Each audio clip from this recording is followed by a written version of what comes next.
Hi, I'm Annie Botticelli, and this is the Storyteller Forecast for Virgo for December 2015. Check out my blogs on my website, anniehelpsyou.com, or click on the link below this video. I will be writing about astrology and many other topics. So what do we have this last month of 2015, December? We have some general transits to be aware of that will affect everyone, and we have some concentrations of energy specific to Virgo. So the first thing that I'm seeing is a huge concentration of energy in the first house, the house of the physical self, the house of me, basically, or the house of you in this case. You early to middle degree placements are more recently starting a long-term trend about this topic, which is self, and you later degree placements, there's a shorter term influence here in December, but in the future this will become a longer term trend. So it's like there's a strong introduction to it, and it's going to be continuing on. So regardless of wherever your placements are, early, middle, or late, the concentration of self, or energy on self, is here now, and it's going to be here for a while. All people have some different troubles with aspects of their self. In general, Virgos, the general energy of Virgo tends to be service-oriented, or not self-centered, not self-oriented. They're the people who are out. I have one, my favorite Virgo is one of my best friends. She rescues dogs, and she just takes every dog from everywhere and finds the dogs homes. And then she helps elderly people, and then she helps everybody at the church, and then she helps everyone. You know, she's naturally good at that, and she covers a lot of ground. This is typical of Virgo energy. The important thing to remember now and always is the idea of self as a hologram for the world. So if you look out at the world and you say, I can't stop, I can't take a rest, I can't focus on myself because there's so much out there in the world to do, there's not enough time, I have to stay focused on all those things out there, then you're perpetuating the creation of a world where there's more things to take care of outside of self. Okay, so what I mean by that is, let's list some of the things that we could say are wrong with the world, right? We might say that it's not, the environment is not being taken care of. So the earth is not being nurtured. The earth is not being cared for. The resources are not sustainable. Look at that as the hologram for yourself. Is your energy field sustainable? Are you taking care of yourself? Are you nurturing yourself? Well, in a holographic reality, you are the world.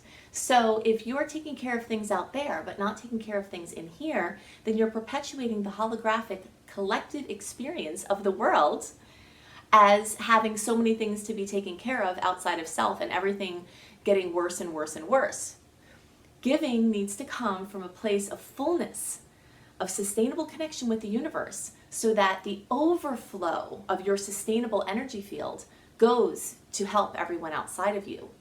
Not you deplete yourself and give outside of you. Do you see how that dynamic is the energetic problem with the world?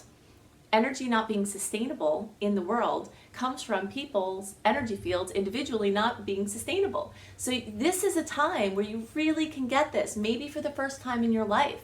But once you really get it, that when you treat yourself like you are the world, like pretend that patch of rainforest that the animals that you care about are living in that's getting stripped for palm oil. You know, that part is within you. If you're not minding that, nurturing that, then how is that going to be minded or nurtured outside of you? Because everything gets projected out of self into the world. So the same thing with whatever your missions are. Things that you want to be cared for, you have to fill yourself up first. And this is the story of me, the story of the first house, the story of the self. So now, when you give to yourself first, when you get the sleep that you need, when you get the supplements and the diet and the lifestyle and the fun and the balance within yourself, then you help to co-create a world that is being cared for and where there's sustainable energy and where things can be managed and where there's balance. Balance starts from within. This is what Gandhi was saying when he said you have to be the change you want to see in the world. If your energy field is not the way that you want to see the world, you're not making the world that way by adding energy to the world. You have to do that for yourself first and then give the overflow. So this is, whoo, a really big deal, but this is the theme. This is the theme in December. Maybe this is the time where you'll really get that and everything will change. This is a game-changing piece of information. So we have the first house. We also, for the early and middle degree placements, some growing focus into the second house. You later degree placements will have this coming for you soon. And that second house is about finances and material possessions and assessing the value of things. Value is a personal, subjective judgment. What you value may not be something that someone else values, but when you have planets transiting through your second house, they make you ask the question, what is valuable to me? And sometimes it can bring in more of the things that you value, especially when Venus is there, in this case as it is. And Mars makes you really assertive on that topic. So your earned income, your finances, your material security, all of those things are coming into focus now. And those things also benefit from taking care of your first house, which is the self. We do have some additional focus for the early placements and some middle placements in the fourth house. And the fourth house is all about home and family and emotional connections and ancestry. So when the focus comes here, and you'll have the Sun, Mercury, and the new moon, you early and middle degree placements, some of you middle degree placements, will have all of that energy there in home. So maybe that means a new home. Maybe that means doing things to your home. Maybe that means redecorating or just sprucing things up. You know, anything that has to do with home or houses, so real estate things as well, you know, ventures that involve homes that may or may not be your own home are also very much favored when there's a concentration of energy here. Interior design, construction, anything having to do with psychology, the practice of psychology, the study of psychology, if your business is related there, these are strong energies. And there's also your own psychology, your own emotions, and what makes you tick. The rest of the middle degree placements and the later degree placements have the strong energy, the Sun, Mercury, and the new moon in the third house. And this is really busy energy. So this is what the earlier placements are just kind of stepping out of after, you know, November and into December. And the later degree placements are starting to step into this. When you have energy in the third house, that's the house of Gemini. It's like, it's busy, it's active, it's all over the place, it's mobile, it's massive amounts of information coming in, massive amounts of information going out, you know, so it's a very busy time. And holiday time is in general a very busy time. So I think that that's going to be true for everyone in some ways. Speaking of the holidays, we are in a time that most of the shopping season does not have Mercury in retrograde, which is really exciting, or the shadow period. Many years in a row sometimes we have whole shopping seasons covered by Mercury retrograde and the shadows before and after. And that is not conducive to happy holiday shopping and getting the perfect gifts. But this year, you're clear for shopping through December 19th. If you're a last minute shopper, try to do it different this year, because once you get into the 20th, that Mercury shadow period is going to fast be coming upon us, and you'll start to notice things getting haywire, things getting broken, not matching up with the right gifts or energy, not being able to find the perfect things. So you have the all clear until December 19th, basically. There are some really great party dates or dates for gatherings, December 1st, December 8th, and December 17th. When I give you exact dates, always know that there's several days, sometimes several weeks, depending if it's a longer term transit, around each of those dates where you could experience the energy. Now, these particular dates, you know, give or take a couple of days in either direction from December 1st, December 8th, and December 17th, the energy of the aspects that happen on those days are present for the days before and after. I always liken this to when you go to the beach, and before you get to the beach, you start seeing, you know, like beachy fish shacks and things that remind you of the beach, even though you're not quite on the barrier island yet. And then when you leave the beach, you still have sand in your shoes and salt in your hair, you know? And that's like you're carrying that with you. It's not a line of delineation like beach, not beach. You know, it's a gradual flow. And everything in astrology is like that. There's energies that flow up to it, and there's energies that flow away from it. So December 1st and December 8th have these great aspects, trines with Uranus. And Uranus can be a major mischief maker, as it will be closer to the December 10th time, which we'll talk about in a minute. But when it's in a favorable angle, it's just super surprising in a wonderful way, refreshing, fresh, innovative, new. It just brings in new insights. It brings in new introductions to people. It brings in connections, ideas, creativity. So we've got that in aspect to Mercury and the Sun on December 1st and then December 8th. So trines are the kind of aspect that you don't have to really do that much to capture the beauty of the transit. So you can just enjoy that energy. Now, December 17th, there's a beautiful aspect with Venus and Pluto. But this is a sextile, which is a 60-degree angle.